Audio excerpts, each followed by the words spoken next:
Bonjour. Bonjour. Bonjour. Bonjour. Bonsoir. Alors, est-ce qu'on sait si tout le monde a pu accéder à la plateforme qui permet de voir le débat?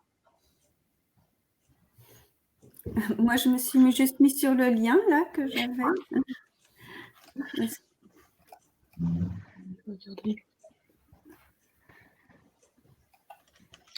Tout est bon, vous êtes live. Salutations de Lausanne, ici la technique. Bon débat tout le monde.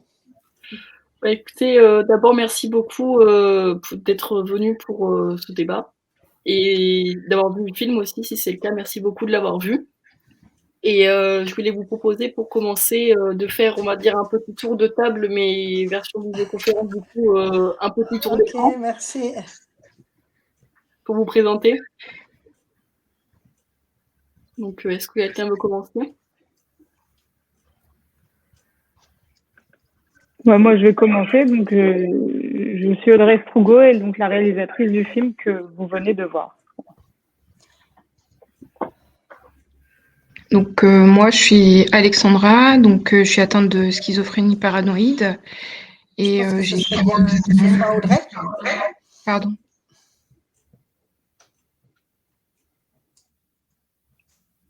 Ah, je crois qu'il y a eu un problème. Vous pouvez continuer, je crois, Alexandra. Il y a eu un petit problème de micro, je crois. D'accord. Donc, je reprends depuis le début? Oui, au cas où si on ne vous a pas entendu. D'accord. Donc, je m'appelle Alexandra, je suis atteinte de schizophrénie paranoïde et j'ai 41 ans et ça fait donc 9 ans à peu près que je suis stabilisée. Voilà.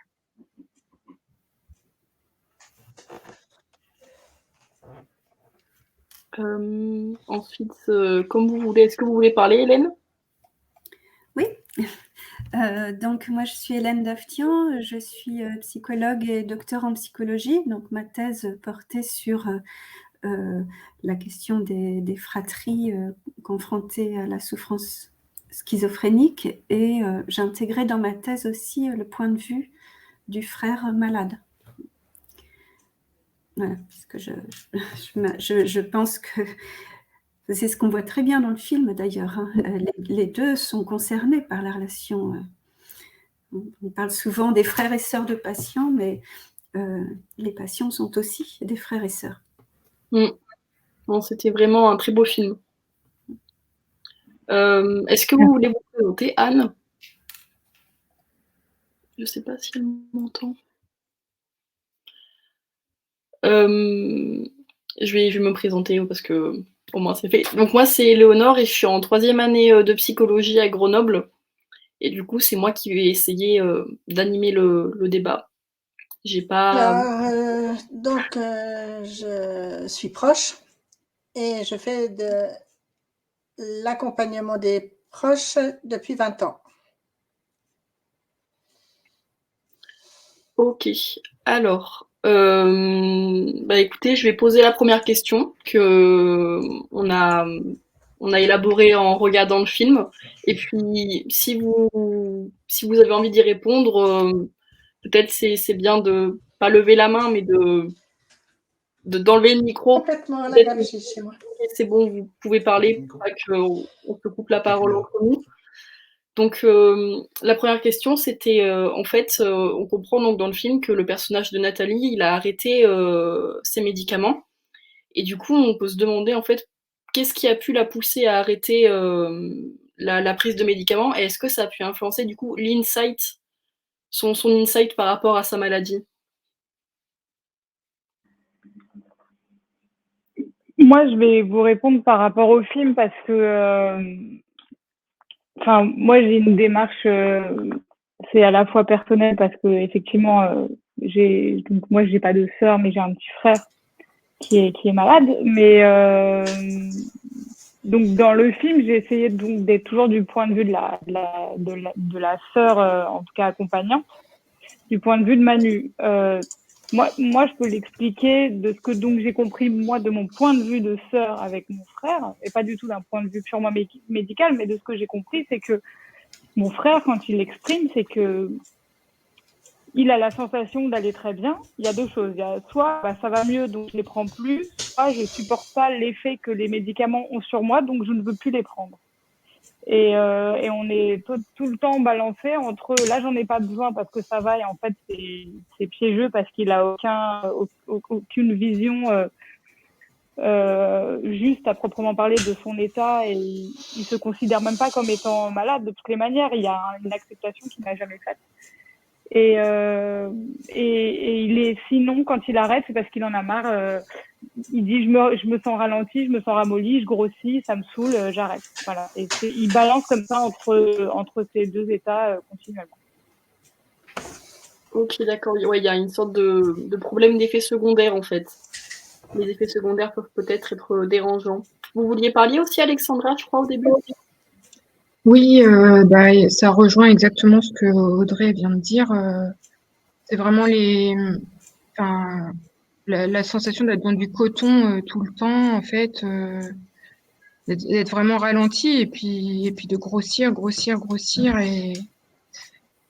et c'est difficile à admettre. Et en même temps, moi, je suis tombée aussi sur un médecin généraliste qui m'a dit que je n'avais plus besoin de la Abilify, par exemple.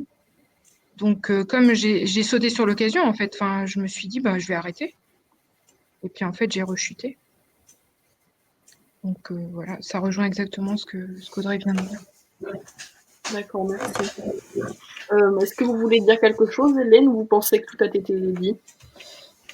Non, mais je pense que ça dit bien qu'il faut apprivoiser en fait cette maladie. C'est pas premier épisode et on va prendre un traitement à vie. C'est extrêmement compliqué et parfois ça passe par ces expériences-là qui sont pas forcément des expériences négatives si elles vont amener à du soin consenti, ce qui a l'air d'être quand même l'issue du film.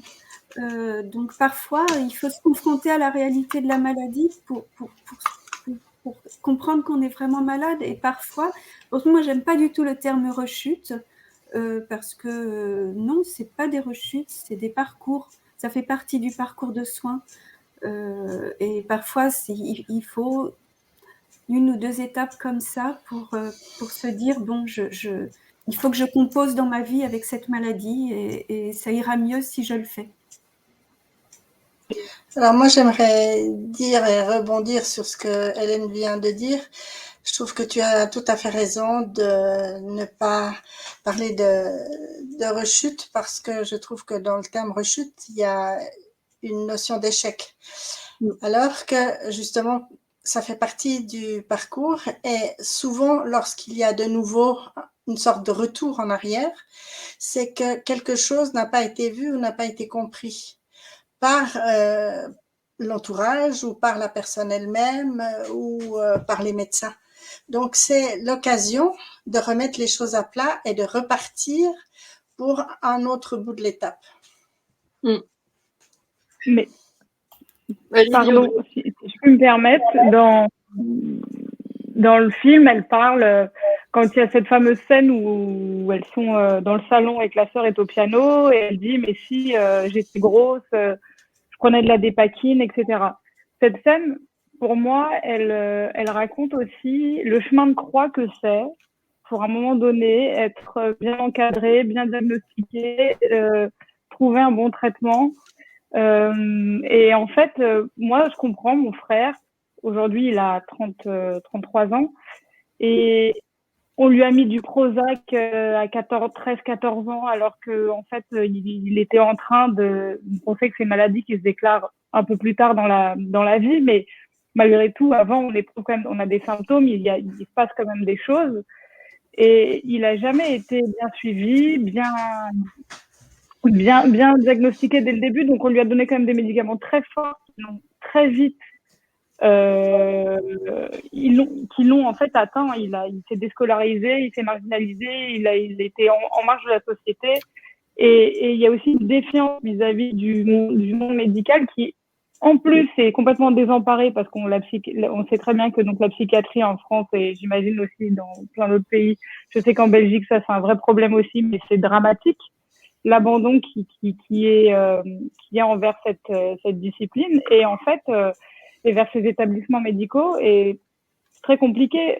Mon frère, moi, vraiment, je peux comprendre. Il y a quand on vous dit rechute, c'est pas possible, mais en fait, il y a aussi, il faut prendre en compte le côté abandon, désespoir, complications, solitude que cette maladie, comme beaucoup de maladies psychiatriques, peut engendrer. Et c'est compliqué pour tout le monde. Et même quand on est accompagnant, quand on nous donne pas le décodeur, on n'a pas de formation médicale, on peut pas tout comprendre.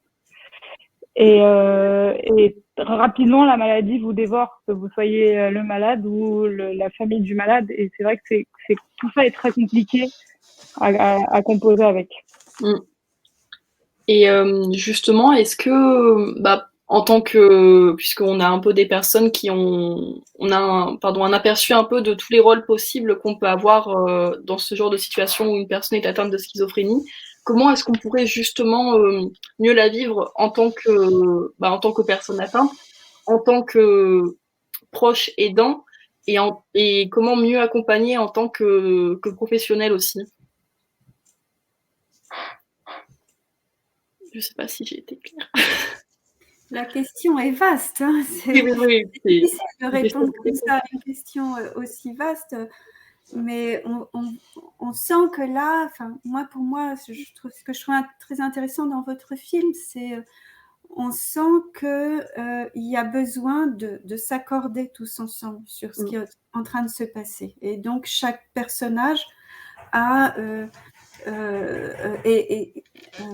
voilà, il faut trouver la même chronologie. À un moment, il faut trouver le même temps pour tout le monde. Et ça prend du temps.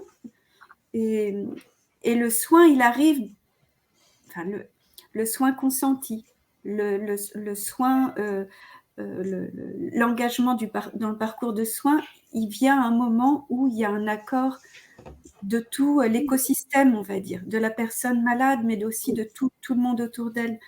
Et je pense que c'est un des points où il faut qu'on travaille davantage, qu'on déploie davantage d'accompagnement pour arriver à ça.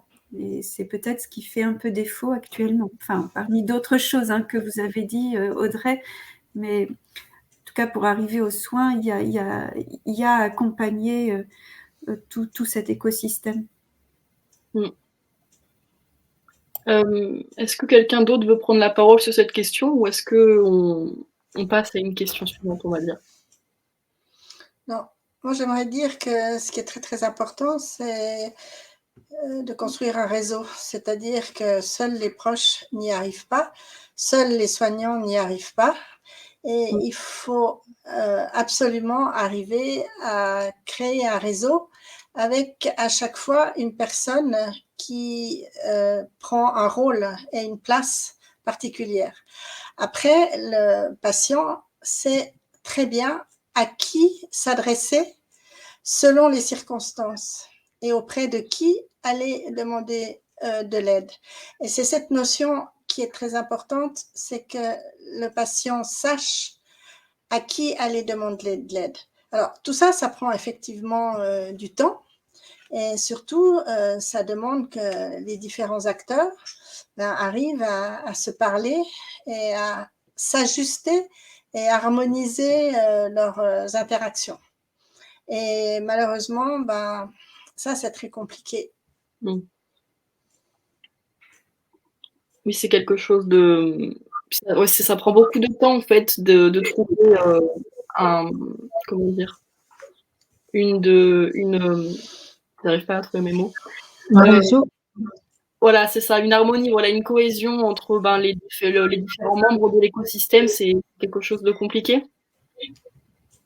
Vous voulez... Personnellement, oui. En plus, moi, en tout cas, la maladie telle que je l'ai vécue, c'était du repli sur soi. C'était vraiment quelque chose de solitaire. J'avais tellement... En même temps, je savais qu'il y avait quelque chose qui n'allait pas chez moi. Et j'avais honte. Et en même temps, je me protégeais du monde extérieur que je pensais hostile. J'avais très peur. Voilà, donc ça prend énormément de temps. Moi, j'ai mis de mes 23 ans à mes 33 ans, voilà, on m'avait pas diagnostiqué, voilà, donc c'est difficile d'accepter la maladie quand on ne sait pas ce qu'on a et voilà, enfin, tout simplement. Et c'est important que pendant cette période, les proches puissent aussi trouver de l'aide. Parce que ça aide à comprendre ce qui se passe, à ne pas amener de la coercition, de la confrontation dans la relation et à pouvoir attendre en fait que les choses changent. Alors, il y a une personne dans le chat qui a demandé pourquoi est-ce que dans le film il y avait des scènes de violence qui étaient quand même, on va dire, assez percutantes, assez crues. En fait, la personne dit que elle, en tant que père, si j'ai bien compris, elle a pas trop expérimenté ça et du coup, elle se demandait pourquoi ces choix de scènes violentes en fait. Déjà, je pense qu'il y a autant de façons de vivre la maladie que de malades. Enfin, c'est pas une maladie avec une recette applicable à tous et tout le monde a les mêmes symptômes et répond aux mêmes choses. Donc voilà, moi, c'est des choses en tant qu'accompagnante qui m'ont marquée. C'est cette violence qui est souvent sourde et qui d'un coup explose et qui peut se retourner. Soit mon frère se retourner contre lui-même, soit d'un coup c'est contre vous. Et puis ça retombe, et puis comme si ça n'avait jamais existé, ça repart, c'est inconstant, mais c'est aussi l'épreuve de cette maladie, l'inconstance. Donc voilà, tout simplement, c'est un témoignage de film. Il n'y a pas, moi je suis pas médecin, j'ai jamais eu la prétention d'avoir une approche de cet ordre-là, je détiens aucune vérité. Et c'est un témoignage parce que la preuve encore avec ce débat aujourd'hui, c'est ce que je disais tout à l'heure, la psychiatrie est quand même ultra négligée, donc c'est important de pouvoir la mettre en avant quand on peut, susciter des débats, espérer des choses qui s'améliorent, etc. D'accord, merci beaucoup. Allez-y, Hélène. Oui, c'est un film de fiction, c'est une histoire singulière d'une famille singulière. Moi, ce que je vois dans mon travail, c'est plutôt beaucoup de repli, en fait. Et les frères malades que j'ai pu questionner en tant que frères m'ont souvent dit que, en fait, ils avaient conscience que leur maladie pouvait faire du mal à leurs proches et que donc ils se mettent en position de repli pour protéger le groupe et même parfois pour protéger leur place dans le groupe parce que il faut avoir bien en tête que beaucoup de familles explosent et beaucoup de malades se retrouvent sans famille. On voit bien la tension relationnelle dans le film, mais effectivement, elle ne s'exprime pas toujours par de la violence. Parfois, moi, dans beaucoup de situations que j'ai vues, elle s'exprime plutôt par de la prise de distance, par une espèce d'hyper-adaptation.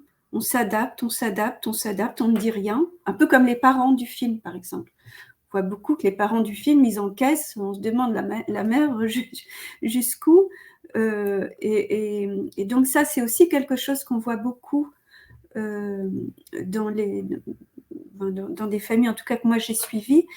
Et voilà, je pense que c'est important aussi d'avoir bien en conscience que ceux qui sont porteurs de cette maladie, une des grandes souffrances, en tout cas, Alexandra, je ne veux pas parler pour vous, je parle de situations que j'ai entendues, en tout cas, de souvent avoir à prendre sur eux pour ne pas peser sur les autres. Et ça, c'est une douleur aussi, c'est lourd. Oui, Anne, pas de souci. Alors, en fait, comme je disais, ça fait une vingtaine d'années que je fais de l'accompagnement des proches et je pense que j'arrive maintenant à avoir accompagné environ 2000 familles et je dois dire que c'est assez partagé. C'est-à-dire qu'il y a vraiment des familles dans lesquelles les scènes de violence qui sont montrées dans le film sont quelque chose qu'elles vivent et d'autres où il y a vraiment une coupure de communication et chacun se replie vraiment.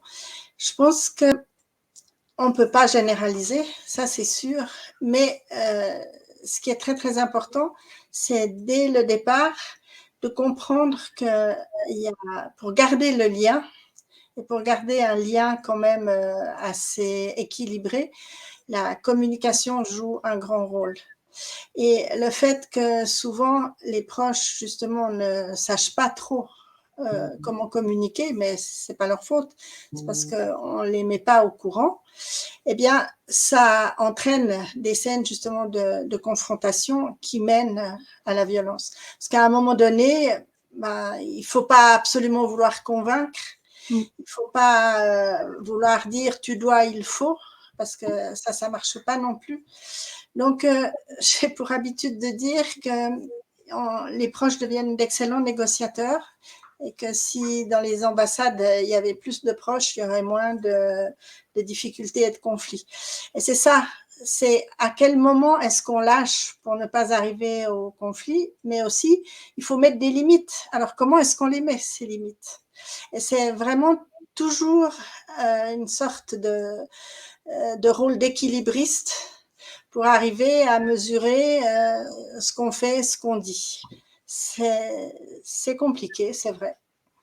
Je voulais vous remercier d'ailleurs, Madame Audrey, pour votre film parce que c'est quelque chose que je trouve qui est très rare de mettre en avant en fait les proches des personnes qui ont des maladies, qu'elles soient physiques ou mentales.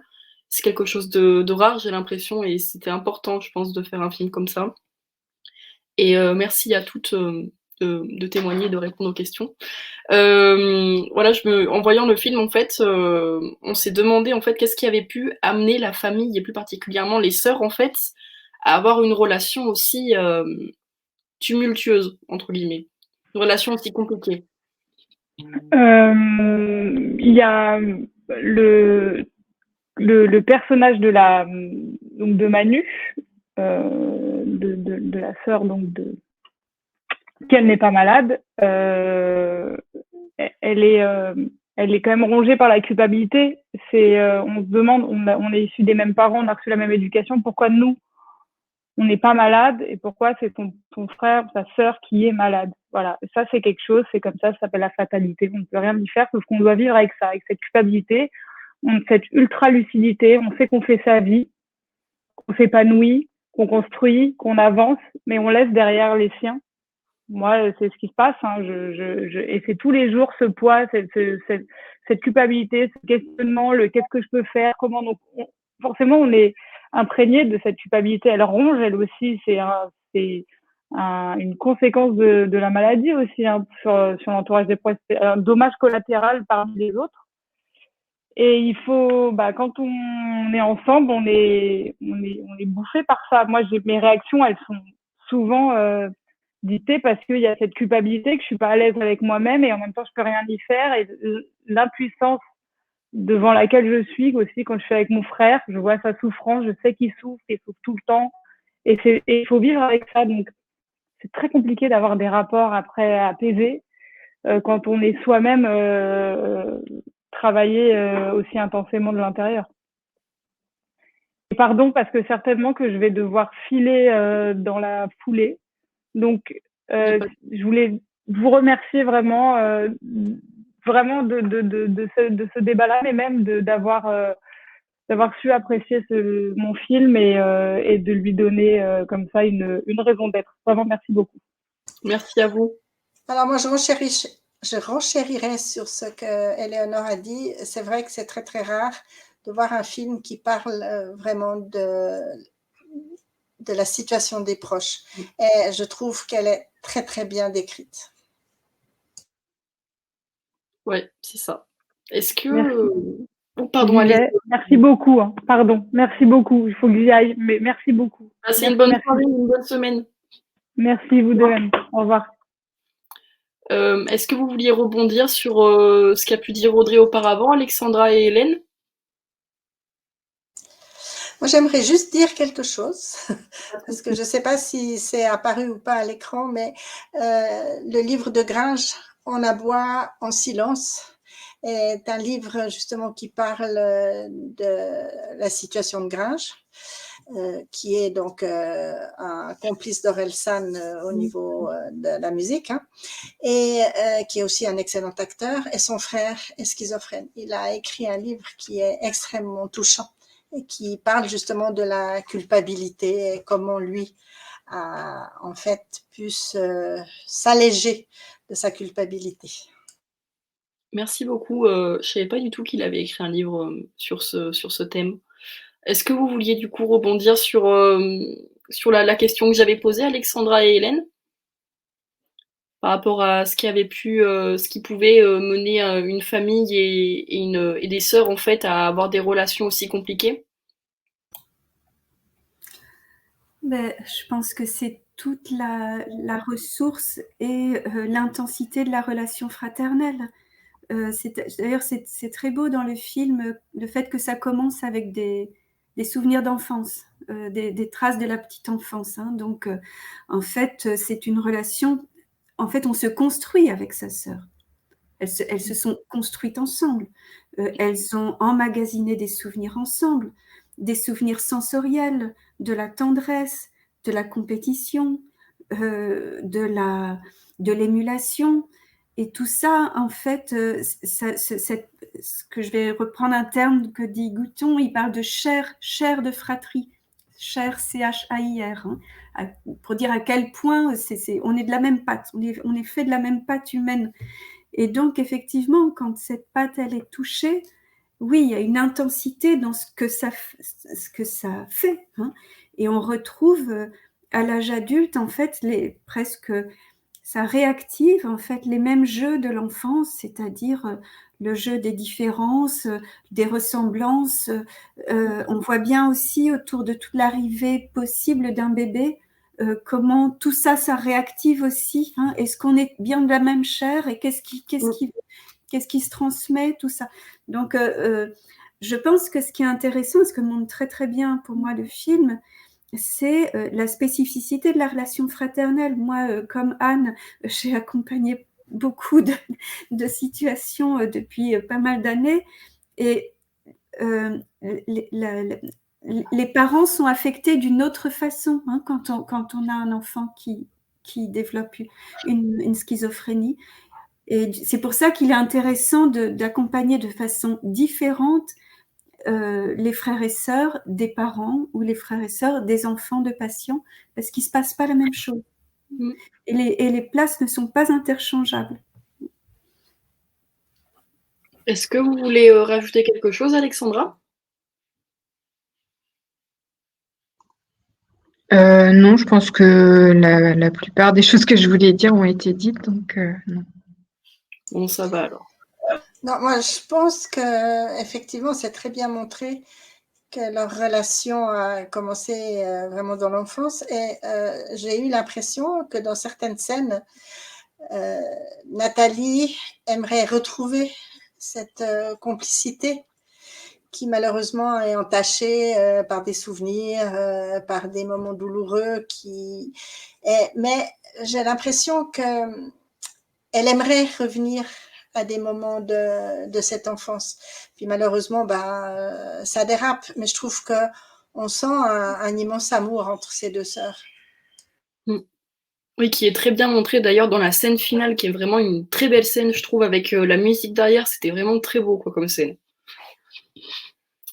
Alors, je crois qu'il y a une personne dans le chat qui a demandé par rapport à la quête d'équilibre dont vous parliez, Anne, comment justement ne pas se perdre dans cette quête d'équilibre. Ah, alors évidemment, on n'est pas tous des champions et pas tous les jours des champions. Donc, il y a des périodes où c'est plus difficile que d'autres, et surtout, il y a des périodes aussi où peut-être la maladie est plus présente que d'autres, dans le sens que, voilà, il y a des périodes de stabilité, puis des périodes où les symptômes se font plus bruyants.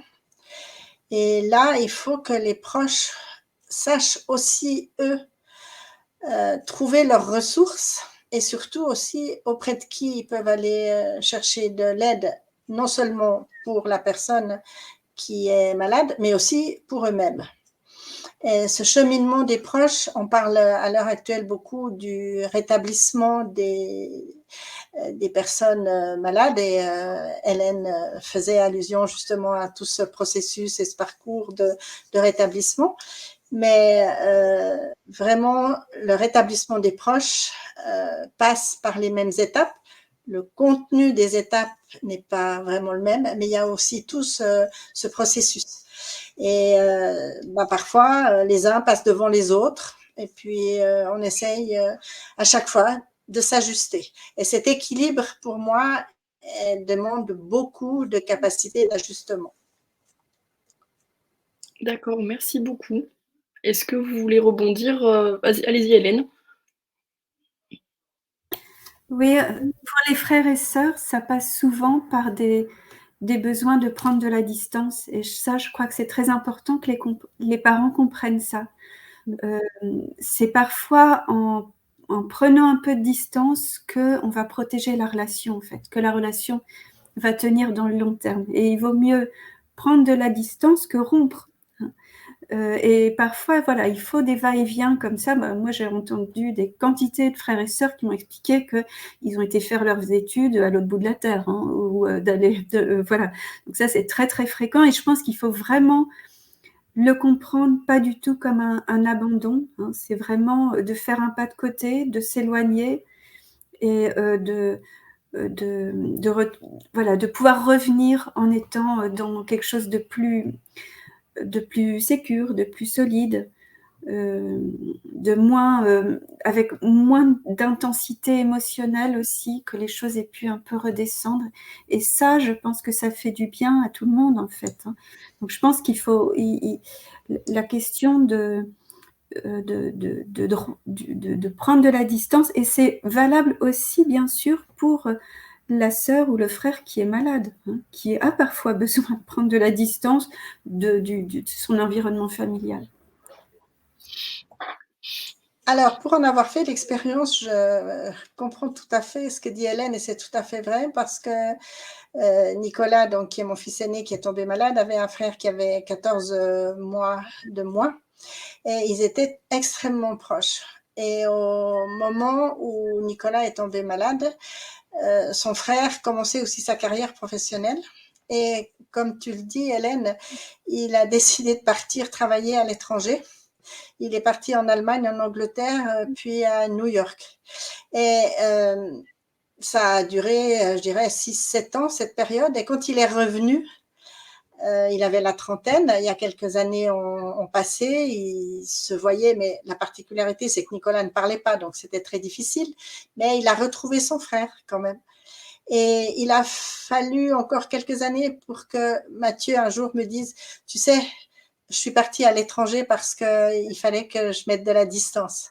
Donc, c'est vrai.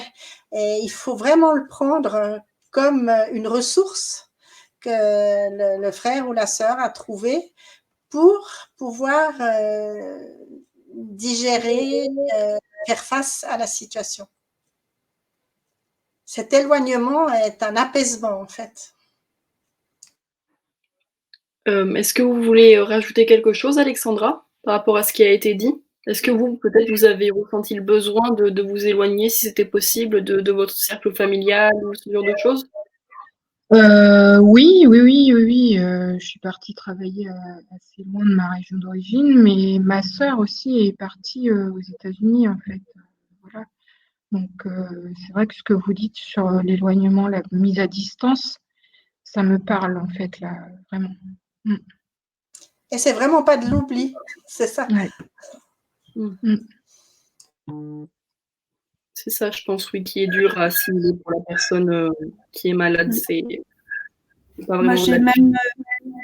Moi, j'ai en tête comme ça, en échangeant, un jeune frère qui m'a dit moi, je suis partie, je n'ai plus de famille et j'ai laissé ma famille à mon frère malade. Voilà. Donc, vous voyez, quand les liens sont plus possibles.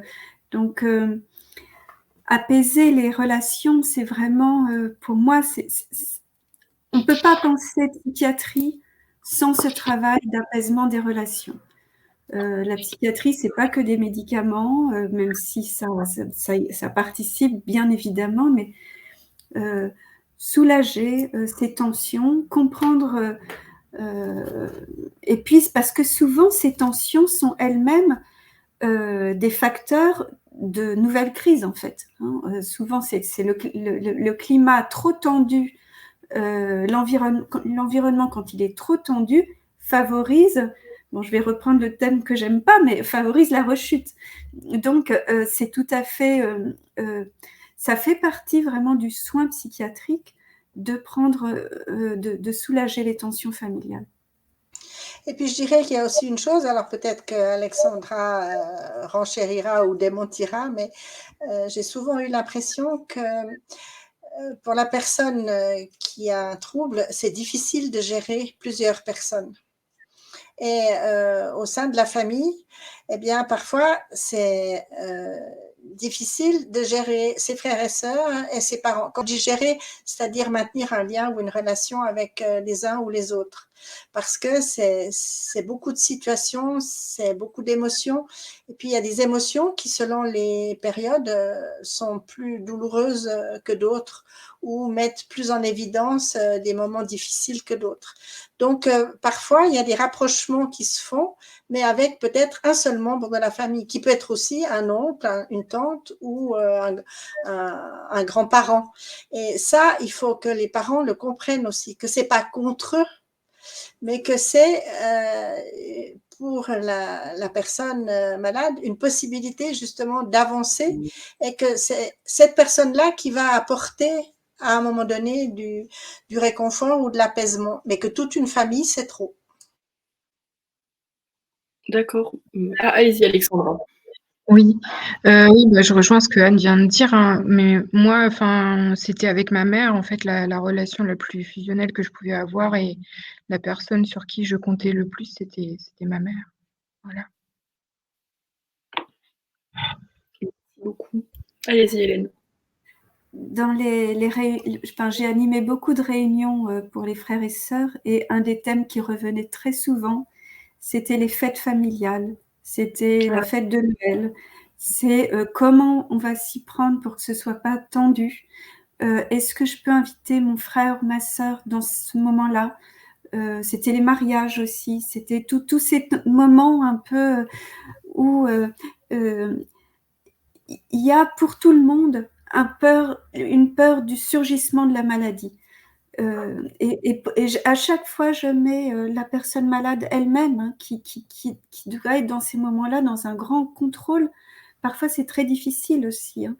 Donc, en tout cas, c'est un thème que j'ai souvent entendu dans les groupes de frères et sœurs que j'ai animés, la question des fêtes de famille. Non, et puis ça rejoint en fait l'imprévisibilité, parce qu'on le voit très bien dans le film que Nathalie est tout à fait imprévisible selon les jours, selon les moments. Et dans les fêtes de famille, ça fait très peur souvent. Oui, puis c'est un personnage qui est sans filtre. Elle est sans filtre, donc je pense qu'elle peut déranger par son discours aussi. Oui, elle peut déranger par son discours aussi. Alors, je pense qu'on va poser une dernière question pour finir ce débat. Il y a une personne dans le chat qui a demandé si vous pensez que ce film il pouvait aider à déstigmatiser la schizophrénie en fait dans notre société.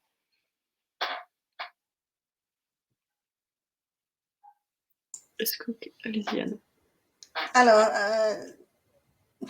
je pense que certains pensent le contraire, puisque il y a certaines scènes de violence qui sont, ma foi, d'une violence assez aiguë. Alors, je pense que en même temps, ça permet d'expliquer ce qui peut se passer, ça permet d'expliquer l'imprévisibilité, et j'espère que ça permet de montrer aussi aux professionnels, par exemple, ce que vivent réellement les proches et ce que vivent les familles, et que ça devrait encourager justement à demander et à comprendre, à demander aux familles ce qu'elles vivent et à comprendre ce qu'elles vivent pour qu'un encadrement puisse se mettre en place, pour qu'un réseau puisse se mettre en place et que tout ne se focalise pas sur la maladie, sur la personne malade, et que plein de non-dits, de moments difficiles s'enquistent comme ça dans la famille, et que ça perturbe en fait l'équilibre de la cellule familiale. Et j'espère que ça va être un encouragement à cet état d'esprit. Mais il faut savoir que peut-être, évidemment, en 1h20, il y a pas mal de scènes rassemblées. Oui. Mais ce sont des scènes qui peuvent très bien arriver.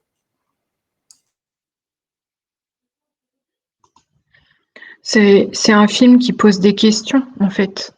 Donc, les questions, forcément, amènent à une réflexion enrichissante. Et voilà.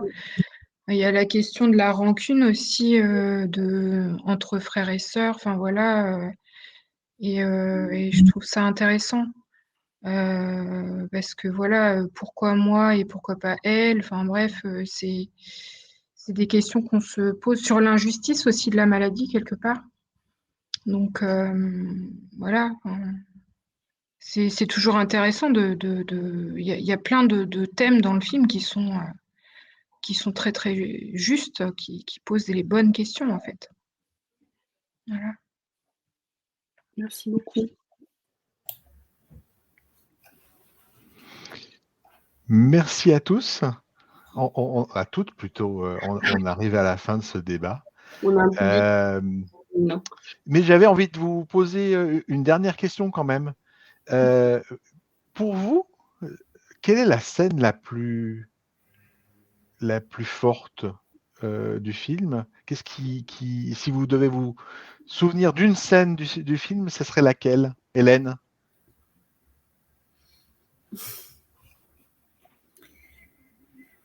Peut-être, je ne sais pas si j'ai mon non. Peut-être le moment où elles sont toutes les deux sur le lit et où elles essayent un rapprochement et retrouver un peu de cette complicité. On imagine qu'elles ont dû avoir petites ou adolescentes. Et là, il y a un petit moment de complicité qui redérape après, mais en tout cas, c'est un moment qui m'a touchée, moi, dans le film, cette recherche-là, où aussi Emmanuelle baisse un peu sa carapace, parce qu'elle est quand même, assez carapacée, Emmanuelle. Donc j'ai trouvé que c'était un moment où il y avait un peu de douceur, de tendresse qui s'exprimait, et peut-être c'est ça aussi qui est difficile quand on traverse ça dans les familles, c'est que tout le monde met une carapace et on ne peut avancer que quand même en l'enlevant parfois. Non, voilà. Donc j'ai trouvé que c'était un moment, on ne dit pas de sororité, oui, de sororité, voilà, un beau moment de sororité dans ce film. Et dans le film, il y a un deuxième moment qui est assez analogue. Je ne sais pas si tu te souviens, il y a un moment où les deux sœurs utilisent la métaphore du gâteau. Oui, voilà. Voilà, où il y a une sorte de complicité. Et Oui, visiblement, il y avait eu une première discussion de gâteau avant. Oui, mais c'est ça, pour moi, c'est ça la force des fratries. Et c'est aussi, donc là, on n'a pas le temps de trop développer, mais c'est aussi pour ça que les frères et sœurs peuvent être des îlots de lucidité dans la sortie de la psychose. Moi, j'ai beaucoup travaillé sur des textes de personnes malades qui ont raconté leur rétablissement, et j'en sors tout ce qu'ils disent sur les frères et sœurs. Et en fait, on voit souvent que ces moments-là, qui ramènent au temps d'avant, ça aide beaucoup à... Voilà, pour moi, le fraternel, c'est vraiment aussi une ressource, c'est vraiment aussi une richesse à protéger. Merci Hélène. Alexandra, tu voudrais partager? Oui, oui. Moi, c'est quand elle a dit, j'ai noté la phrase parce que vraiment, ça m'a touchée en plein cœur. C'est si tu veux pas te soigner, tu assumes et tu te casses. Et en fait, c'est une phrase non pas que ma sœur aurait pu me dire, ou voilà, mais c'est une phrase que à l'intérieur de moi, j'avais pour moi-même, en fait.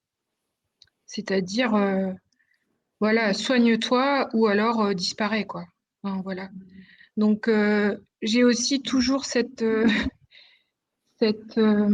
pensée que la famille, c'est aussi une espèce de microcosme et que le père peut incarner une facette de notre personnalité, la mère une autre, la sœur ou le frère une autre. Et je trouve que bah voilà, on est tous semblables parce qu'on est humains, mais on est tous différents et c'est ça qui est intéressant, quoi.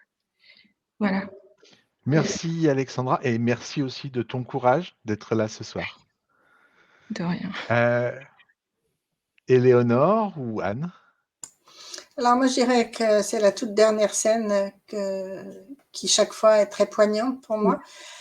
Surtout la façon dont c'est amené avec cette question de Nathalie, si je vais à l'hôpital, est-ce que tu viendras me voir?